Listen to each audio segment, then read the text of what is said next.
Hello, hello. Welcome to another Midweek with Meaning. I am Angela Ward. Please say hello as you're coming on. If you're watching live, please say hello. Give me some emojis, some likes. Let me know where you're watching from. And if you're watching the replay, please put replay in the comments. I'd absolutely love to know that you're here and to know if you've checked it out. So today's topic is play. I'm really excited to talk about that. So, I'm Angela Ward. I am a registered nurse and soul midwife. I am a transformational coach and CEO of Guardian at the Gateway, where we help people journey within and return renewed, really moving through the wildness of rebirthing themselves. And an essential part of my work, I learned from a dear ceremonialist friend uh, who always reminded me that a key ingredient into the work of alchemy was to bring in a sense of child's play. And I always thought that was so powerful that we would be maybe prepared to have this um, more intense ritual or ceremony, and it seemed very serious. And then you would sprinkle in child's play, and that's really informed my personal work. That it's so crucial that we keep play as a part of our lives. And I'd like to give um, Ellie credit for this topic. Recently, we were having a conversation and they wanted to talk more about play. So, this is for you, Ellie, if you're watching, let me know. So, are you ready? I hope you're prepared. You're here. Remember, please, this is interactive. So, if you have questions or comments, type them in and I will do my best to get to them. But let's talk about play. So, this has been a really fun topic to research for me, and it's made me think a lot about ways in which I play and how do I play. A quote that I found, an anonymous quote says, "A little nonsense now and then is cherished by the wisest men." So it's so important for us to be able to play with other people and alone by ourselves. When I think about when I was a child, how did I play? How did I play? How did you play as a child? I think many children, when they're very young, are able to find ways to just talk to each other about play. I seem to remember going to the neighbor's house and just asking, "Can so and so come out to play?" Or like there was just this willingness as children to say yes to play, to just easily I mean, that's like your job when you're a kid. That's how you learn about the world. And for some reason, as we become adults, it's so much more difficult. Would you agree to find and make friends and to bring in that sense of play? I think many of us are just really quite serious. We take life very seriously and with good reason. And yet, just because maybe the stakes are a little higher, it doesn't mean that we can't play or that play is not nourishing for us. So when I think about how much I would like to be able to be like a child and just see somebody that I'm like, "Hi, I like a thing. Do you like a thing? Do you want to play about a thing?" I wish I could do that as an adult, and I haven't quite managed my own capacity to do that. But things do become trickier as we get older. Um, there's a number of reasons that it's harder to make friends as an adult. One, we tend to meet fewer new people. We just don't meet as many people. We no longer have new classes like we did every semester when we were in school. Many of us may have been in different clubs or had our own little communities inside schools. Maybe we went to things like summer camp or had different things like that. I'm going to sneeze, so pardon me if I do that. Okay, maybe I'm good. And also, when we're kids, like our play is our number one priority, right? There's this drive to play oftentimes as children. So even if you perhaps didn't have a lot of friends, I suspect you probably played alone quite a bit. And but there's still kind of that orientation towards the playful approach. Um, as adults, our priorities really shift. We have work, we have family responsibilities, we have to pay bills. Play and fun and relaxation kind of take a back seat. And then when they do take a back seat, what often happens is we tend to resort to things that allow us to zone out as adults rather than bringing play or engagement in. We tend to zone out on Netflix or on our phones or, kind of really isolated things that may even be considered more serious. For me, for example, um, I do love play, but I find that when I have downtime, I tend to want to um, maybe listen to podcasts or books, things that I find are so even when I'm in relaxing time, I'm still kind of working because I'm hoping all the things that I'm learning are to offer to you and to my clients. So it can be a little trickier to just bring that sense of creativity and play in. Um, so simply play just means to occupy oneself in an activity for amusement or recreation. So, how do we give ourselves permission? How do we find ways to do more of that? So, why? What are some of the reasons that it's hard to ask people to be friends with us or to have friends and play? Um, Sometimes it's scary, right? Maybe there's this fear of rejection. Maybe we're worried that if we try to connect with someone, they might not be the right fit for us. Or maybe we're concerned we'll be taken advantage of if we connect and try to play with others. But the thing is, friends really, really matter. Friends are what make our relationships richer. So, gosh, let's talk a bit more about some of the benefits of play. And I've been doing a lot of research in here and looking around in amazing different places. Um, what do I want to say about some of the benefits? Oh, gosh, there's so much good stuff. Well, one thing that I was reading is the only kind of play that we tend to really appreciate as adults is competitive play. But just because it's competitive play, it doesn't mean that we still have a need for novelty and amusement and creativity. So we need that opportunity for pleasure and play. Play can bring joy, and it's really important for problem solving and for developing relationships. um, this was really interesting. I saw that there was this author, Dr. What's his name, Brown, Stuart Brown. He wrote a book called Play, and he's the founder of the National Institute for Play, and he spent a lot of time studying the power of play. He's found that a lack of play was just as important as other factors in predicting criminal behavior among murderers in Texas prisons. Whoa. He also found that playing together helps couples rekindle their relationship and explore other forms of emotional intimacy. Play can even facilitate deep connections between strangers and can cultivate healing. So, how cool is that? So, some of the wonderful benefits of play, gosh, it's really helpful at improving or decreasing our stress, right? It releases natural endorphins. It can, um, which natural endorphins are pain mediating. They help our mood, they help boost our well being and promote senses of happiness, which can relieve stress.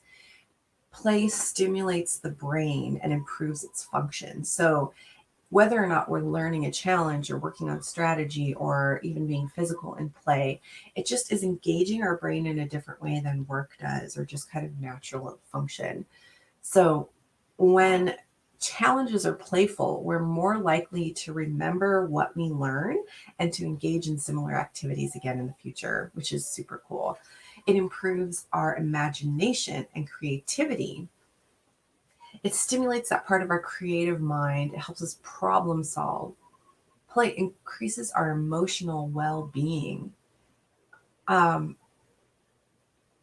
it's, what did they say about that? I think that's a really lovely one. It's a great distraction and means of increasing happiness, which I think is true. It helps us improve connections with one another because playing brings us into this state of yes and, or even that competitive place. But still, it's this agreed upon engagement, which could be so helpful for us to learn how to be with one another. It improves our social skills. Um, it helps develop our sense of communication together, perspective taking, and boundary setting. It boosts productivity. We are the most productive at work when our mindset is content and not overwhelmed. When our mindset is happy, we can do quality work. So, play helps you engage in an energetic and happy mindset and support you in getting things done. It also prevents burnout at work. This is really funny reading about this part because I'm reminded of many a crazy night at night shift. Uh, when I worked at the hospital, there's far too many stories to tell, but one night we were getting new beds in our birth center and we were supposed to test them out. And one of the ways that we, of course, had to test them out was we wanted to practice running them back to the OR if we ever had to have a crash C-section. So then there became this kind of wild uh, hospital bed race that occurred. Um, it's a good thing the bosses weren't around, but it was pretty fun. And then we had another night where it was going to be April Fool's the next day. So we all on the birth center blew up. I don't even know how many balloons, and we put them all in the hallway where our doctor offices were for our leadership. So when they came in the morning, they had to wade through knee-high balloons, or we would just do goofy shit like that. And it was so fun. It just created, you know, believe me, we were definitely working, but I could see how that sense of play and camaraderie or silliness that would happen together kind of fused the crew together. Like we dropped into a sense of trust and communication together that was really sweet. And it made work a lot more fun. Absolutely. And so when the more serious situations would occur, then we would be able to be like really grounded in together. So nice. And play is also a refresher of your mind and body. It's so nice. And it also boosts your innovation and creativity. So that's really fantastic. So, what kind of play is there? There's so many different types of play. So, there's interactive play with other adults, which could be game playing, which could be competitive sports, which could be all kinds of stuff. But there's also that creative inner child sense of play, which could include things that maybe you like to do when you were little, such as coloring or painting. Maybe you like to get crafty and make stuff, uh, playing music or singing. There's things that we can do there that can bring in a lot more fun. In fact, Roald Dahl said, "Life is more fun if you play games." And I have to say, I have some dear friends that are pretty diehard D&D players, and they've had a regular D&D game night for years. And it just seems like it's so creative for them, so connecting for them. It's really lovely. So um, that is great. Well, let's talk a little bit about how to front or boom boom. What's boom boom? I don't know what boom boom is. You, one of the viewers, whoever you are, hello. That sounds fun. Um, so a lot of people love this idea of play, and we've just come through a period. Oh, or sex. Boom. That's definitely playful. That it's really helpful to have play, and that way it actually deepens intimacy and can be more creative and less, you know, challenging. Um, but let's talk about how to make friends, how to find friends to play with. So, um, we've just come out of a period of time when we've been really disconnected from our friends and communities. And I suspect that like me, perhaps your relationships have shifted and changed. Some friends of mine have completely moved to different parts of the country. Some friends and I have had falling outs around the political situation that was going on. Um, and then just also the opportunity to be exposed to other people's just not hasn't been present as much, right? So if you're looking at growing friendships, finding more friends to play with, first imagine that you're trying to find friends much like you might find a partner, that you want to draw people to you with qualities that you are into, right? So, what is the kind of person that you'd like to meet? Like, if you were dating, you'd probably be able to be like, well, I want someone that's a little bit like this and a little bit like that. So, when we start thinking about people that we'd enjoy playing with, it helps to think, like, where might we have matches? What would, like, if I was an avid hiker, I would not want to be friends with necessarily someone who wanted to just go to movies at the movie theater all the time and not go do anything out in nature, right? So we want to find our harmony, right? So try to be clear about what you're looking for. And so let's begin there. Let's start by getting clear about what are some of the things that you're interested in. But let me give you some like honest steps of places that you can look to connect with other people. So once you get an idea of who you want to meet, you need to also get over the idea that everyone else already has all the friends they need, right? A lot of people are like, well, I want friends, but everybody's too busy and has friends already or family and doesn't want to connect with me. It's not true. That's not true. And friendships ebb and flow, and you can find ways to connect, but you have to bring courage in here. Like that first kid that would come up to you and be like, do you want to play? Hi, my name is blah. So you get to be that kid. So just remember that people may very well be looking for friends or interested and open to that. So some of the things that you could do is to accept invitations. If somebody's inviting you to participate in something, even if you think it might not be like the thing of your dreams, just engaging with an invitation gives you an opportunity to meet new people, to get connected. And friends sometimes are found in really unlikely places. So that can be pretty cool. I'm going to tell you a personal story, but back when I was pregnant, me and my partner at the time decided we wanted to go do an adult thing while we still could before the baby came along. And we decided to go to this local erotic kind of dinner party thing that was used to be in Seattle. And when I went to this event, I mean, it was really pushing our boundaries, but it was really actually quite a cool event. But when I got there, one of the performers in this at this event was also pregnant, and we were also due about a week apart, and we were going to be birthing at the same hospital, and we ended up meeting at the hospital. Like, we were like, cool, I really liked this person, but we didn't see each other again. But then we ended up meeting at the hospital, and we became friends for quite a while. This person has since moved on, but we were friends for a decade, I'd say, easily. So that was really, I wasn't certainly not going to that event expecting to make a friend, but I did. So you never know. Okay. So accepting invitations is one thing.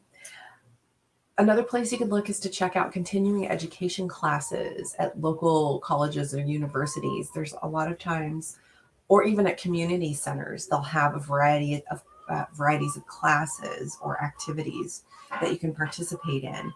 And it will take a little courage on your part to try some of these, but jump in there. Sometimes our local community center often has trips too, where they'll take people on local trips to certain areas, maybe out to Mount Rainier or to the casino or things like that. Make sure to pursue your own interests. Like, if you like concerts, if you like lectures, if you like cooking classes, look for things that you're really passionate about and attend those things consistently so you have time to build relationships naturally. If you just keep returning to some of those places, start there. Strike up conversation. Perhaps now at this time of year, you might consider inviting a few of your neighbors over for dinner if you like to cook, or organize a potluck. See if there's ways you can do some community neighborhood things that could be really fun. If you don't have a dog yet, get yourself a dog. I'm a dog lover. In fact, my dog is trying to get out of the room right now. Hey, girl. Um, but one of the cool things about having a dog is people are really willing to talk to dog owners. There's something about having a dog that like lets adults have something to project onto. I wonder if this is the same for kids. I suspect maybe if you have children year around that a similar thing, but dogs are kind of an icebreaker. Um, and if you can't have a pet, maybe volunteer at a local shelter. That'd be super cool. How about joining a local class at the gym or at the Y or at the pool?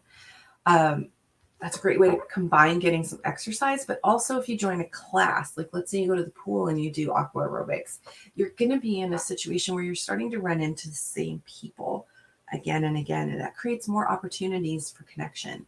And just a little side note, I think it's crucial for us to try to build relationships and friendships with people that are outside of our own age group.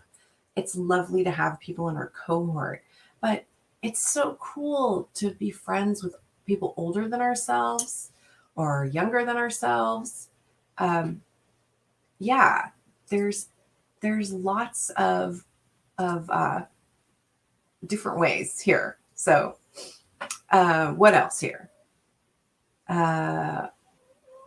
When you make a new friendship, know that they're still in the process of forming, just like dating, right? Like you might not be dating the right person, but don't put a lot of pressure on it.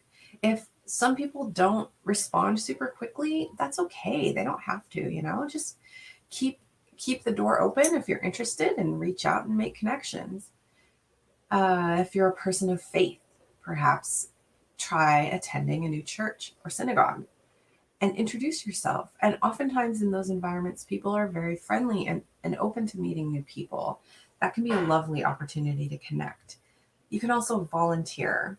And one of the greatest things about volunteering is the opportunity to meet new people. I volunteer in harm reduction at a lot of festivals, and I've met some super cool people that way. And I've had an opportunity to do some pretty crazy stuff with volunteering. Yeah, I would highly recommend volunteering. Museums, hospitals, churches, animal shelters, schools, things like that. Always looking for people to help out. If you haven't tuned into Meetup yet and putting your zip code in, that's another way that you can meet more people. Just seeing what's going on there. There's so many events. There's plenty of opportunities there. And really, really be willing to take some risks. Be willing to put yourself out there. Rejection is not the same thing in this situation. Like Rich Litvin, one of the awesomest coaches out there, says that yes lives in the land of no, and that you have to collect a number of no's before you find the authentic yes. So practice, practice. If you're out at the store or you're just out in the world, say hello to somebody, compliment them on something that they're wearing, or uh, joke with them, see if you can. Some of those things are really, really great practices to just help us feel more comfortable and confident. Also, if you have current friends and are partnered or whatever, create more opportunities to play. Um, this weekend, my husband and I we both do a lot of stuff around our house. We work hard. We have a beautiful garden, but we do a lot of like work. And we decided we're going to just take the evening and enjoy our space and hang out and have fun. And I don't know how it happened, but because we created the space for play, we got into these places where we were just cracking the fuck up. And it was so fun. It was so fun to find that, as Jenna Marbles called, getting punched in the giggle dick. It was really, really great to get punched in the giggle dick a few times where I just couldn't stop and my eyes were watering and snot. And that's hard to find, but it really feels good. So that's what I'd like to share about play. The challenge I would invite you to this week is to find ways that you can play by yourself. What are some things that you like to do, or maybe you've dropped that you haven't done for a while? Please bring that in. If you're in the Facebook group or in the Mighty Network, anywhere, please post some of the things that you're trying. And when it comes to connecting and playing with friends, I would love to hear what ideas you have and challenges. I'd love to hear how you've pushed yourself to make more connections. Super proud of you if you could do that. So I'm torn. I want to draw you a card, kind of. But I also want to share a few announcements. So, as you know, I'm doing this for you, my loves. This is for you. I have two things coming up. One is for the week of August 22nd, I'm going to be doing another workshop. I've had requests from people to either do one of two of them, Disrupting the Disruptor, or the Revitalized Wellness Workshop. Those are two workshops that I've run in the past that people really have enjoyed as kind of like a little tune-up of getting their heads back in the game and putting some things in action, getting their brains realigned, just to help kind of set us into the late fall, the fall season. We're going to be transitioning from summer into fall in September. So August might be a good way to kind of tune that up. So I'd really appreciate some feedback about which of those workshops you might like or what would be helpful for you. So if you're watching on any of these channels, you can just message me there and let me know, or put something in the comments about what would be helpful. And then I'm very excited to announce that I will be accepting applications for my psychedelic doula training program. There will be a small cohort of people that I will be training based on my experience as a labor and delivery nurse and a psychedelic practitioner.